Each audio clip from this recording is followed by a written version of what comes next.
Hablaremos de las últimas aventuras galantes de María Luisa de Austria, la segunda esposa de Napoleón Bonaparte.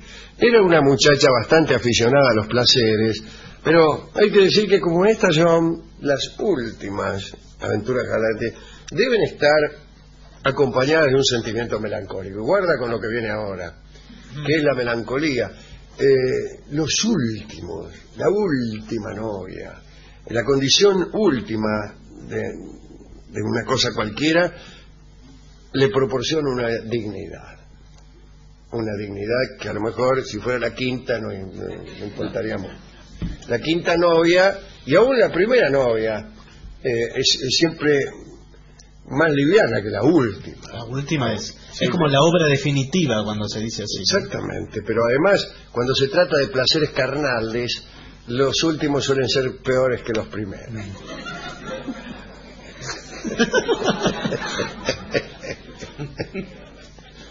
Últimas aventuras galantes de María Luisa de Austria.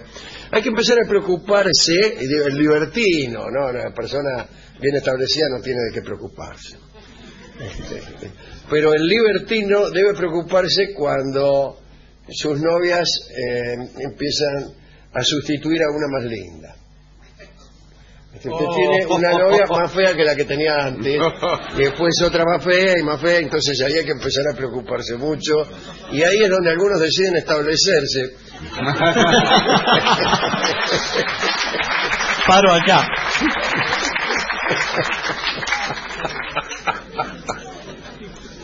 Me planto, como dicen. Este episodio que contaremos hoy tiene lugar tiempo después de su relación con Napoleón, ya con Napoleón muerto, Lo que contaremos transcurrió incluso luego de la muerte del segundo esposo de María Luisa de Austria, el general austriaco Neipper.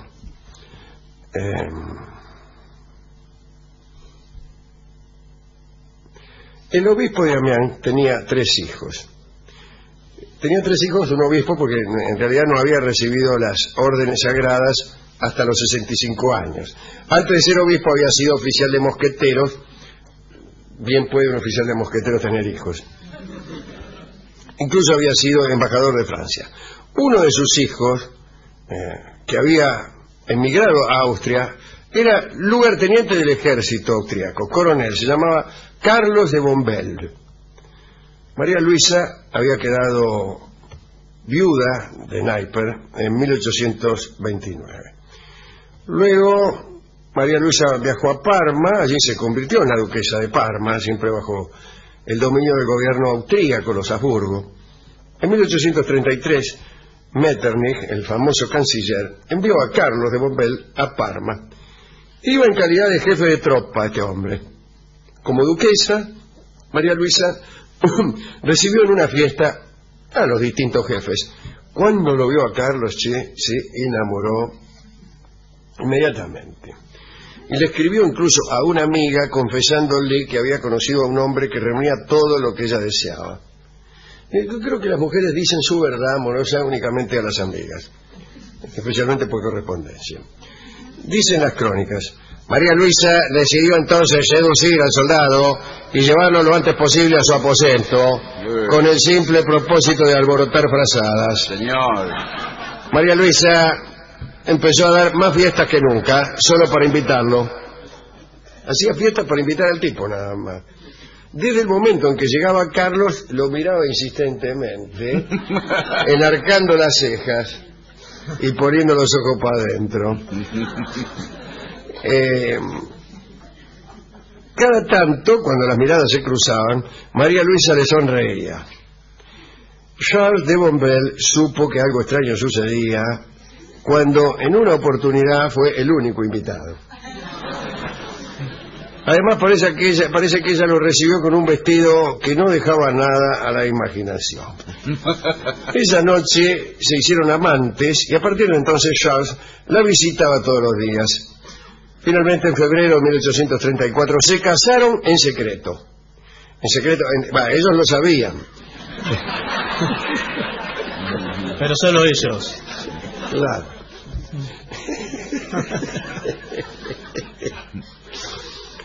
Bien, Charles de Bombelle pronto se quejó de la excesiva lujuria de su esposa y le escribió a un amigo: Cada noche creo que debo honrar a varias mujeres. A la viuda del emperador, a la viuda de Naipper, a la duquesa de Parma, a la archiduquesa de Austria, a la ex emperatriz de los franceses y por último a mi esposa. Y así toda la misma, ¿no? Esto es demasiado para un hombre. Después de un tiempo, Charles no tardó en parecerle a María Luisa decididamente insuficiente. Entonces él, desesperado, pensó que existía la posibilidad de que ella buscara satisfacer sus deseos de otra manera y en otros sitios. Inventó un medio para tranquilizar a su esposa ardiente. Le pareció que un viaje a Ischl, en Austria, le vendría bien, porque decían que en aquel lugar había unas aguas, eran como unas termas, digo, Sí. Y se decía que esas termas propendían a la serenidad de quien allí se enjuagaba. Le aconsejó también que bebiese en abundancia leche de cabra, porque según había oído decir, era un calmante para los ardores deshonestos. Viene en el prospecto así. Sí, calma los ardores deshonestos. ¿Contraindicaciones tiene? No sé. Para mí lo único que calma los ardores deshonestos es la deshonestidad.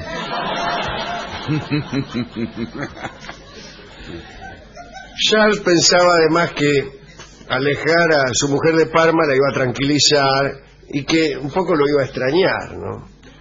Otro pretexto fue que ella podría estar bajo peligro ante la entrada a Parma de los carbonarios, qué sé, bueno. Le prometió tener una guardia constante en su habitación ahí en Ischl. Carlos encomendó a los hombres que cuidarían a su mujer que no dejaran entrar a ninguno a su habitación, so pena de ir en cana. Bueno, unos días después, María Luisa saludó con un casto beso a su esposo y partió rumbo a la Austria. Por la noche hicieron posta ahí en una posada y siguiendo las órdenes de Carlos, un guardia se instaló en la puerta de la habitación de María Luisa. Llegada la medianoche, cuando el muchacho, que era un tirolés de unos 20 años, dormía con la cabeza apoyada en el fusil, un leve ruido lo sobresaltó. Perdón.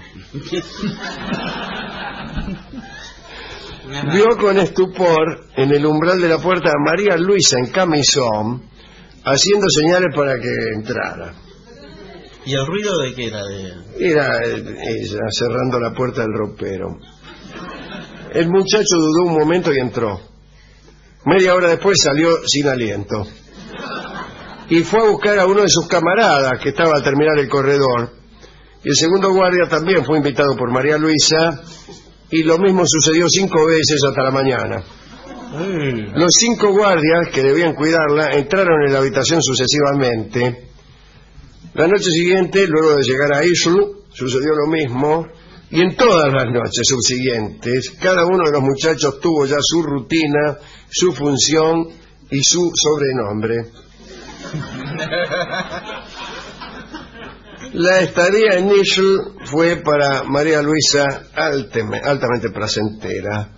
Su jornada estaba cuidadosamente programada y luego de cada noche de lujuria se pegaba una enjuagada en las aguas milagrosas. Para que le calme un poco, claro, ¿no? A la tarde paseaba, escuchaba música y por las noches, durante la cena, se tomaba un gran tazón de leche de cabra. Tiempo más tarde, cuando el marido la vio volver tranquila y sosegada, pensó que había tenido razón en enviarla de viaje. Así que, más tranquilo él también, fue muy feliz. Otra vez sola, porque parece que Charles viajó a no sé qué playa para ver la posibilidad de construir un balneario, y se quedó sola otra vez. Y María Luisa encontró cómo ocupar sus ratos libres, y anduvo con un tal Jules Lecomte, un tenorino que la sedujo con su canto. Era escritor también, si es este, ¿eh? Era escritor. Escribió Jules a un amigo: en este momento sucedo a Napoleón, que es la mujer de Napoleón, ¿no? Seguramente no se van a dar cuenta en las Tullerías, que es el palacio, pero yo sí. También se quejaba, ¿no? En realidad no le escribía a su editor. era escritor este tipo, y le escribía a su editor. Le decía que estaba un poco preocupado porque esta era mujer muy exigente. Durante toda la ausencia de Charles, ¿no?, de Bombelle, Jules Lecomte pasó todas las noches en el Palacio de Parma. Tiempo después Lecomte se aburrió de María Luisa y volvió a París. Por esos días los soldados de la guardia local se peleaban entre ellos y hacían méritos para que los atendiera María Luisa. Bueno, pero con el tiempo los soldados fueron amainando en esa atracción y algunos empezaban a decir que María Luisa estaba un poco marchita, lo cual era cierto de hacía rato. Aquellas aventuras con los soldados y con el tenorino fueron las últimas de María Luisa. Carlos de Bombelle le daba poca bolilla y ella, deprimida, sin que nadie la correspondiera en el amor, murió el 18 de diciembre de 1837, ya a los 56 años de edad, pero estamos hablando de esos mismos años. Esto habrá ocurrido un par de años antes. Y es una historia que parece alegre, pero como hemos dicho al principio, a mí me parece que es triste ver cómo los amantes de una se van aburriendo. Qué cosa ver tener unos amantes y verles el aburrimiento, ver cómo se aburren de uno, ¿no? Eso es siempre, desde el punto de vista del arte, eso paga mucho. Desde el punto de vista de la vida es un asco. Pero también ella, ¿qué ofrecía, aparte de su cuerpo? Y su cuerpo ofrecía, por eso estaban aburridos. Bueno, ahí está. Sí. ¿Qué otra cosa puede ofrecer un amante? Dinero. Bueno, puede ser, es una solución. Sí. Bueno. Señor, si usted ve que sus amantes se le aburren, es hora de poner una moneda. Está bien. Fuimos a la discoteca, ¿para qué le voy a contar lo que fue aquella carrera? El discotecario me atendió y lloró un poco porque sus amantes también estaban en estado de repliegue, ¿no? Estaban en la época estaban en el momento de poner excusas. Mucho contestador encontraba Mucho cuando contestador, llamaba, ¿no? mucho que mañana no puedo, mucho que estoy cansada, mucho que si yo, no sé, mucho que me voy. Mucho ya no te amo, mucho una porquería. Bueno, hay cantidad de canciones. Toda la música, la canción, mejor dicho, la canción existe porque existe existe la pérdida. La poesía es hija de la pérdida. Si nadie perdiera nada, no habría poesía. Bien, ya voy.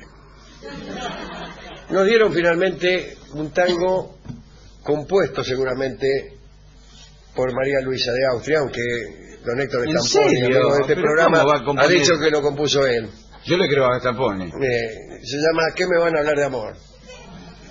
Y claro, ¿qué le podemos hablar de amor a María Luisa después de esas hazañas con los tipos que el marido había puesto para que no entrara ninguno? Entraron ellos. Es una enseñanza también para los novios celosos. Cuando un novio celoso delega una vigilancia, el principal peligro es el vigilante. Que además, lejos de provocar sosiego, retroalimenta el canal del deseo. Es verdad, es verdad. Así que dedicamos esto a todos los que vigilan.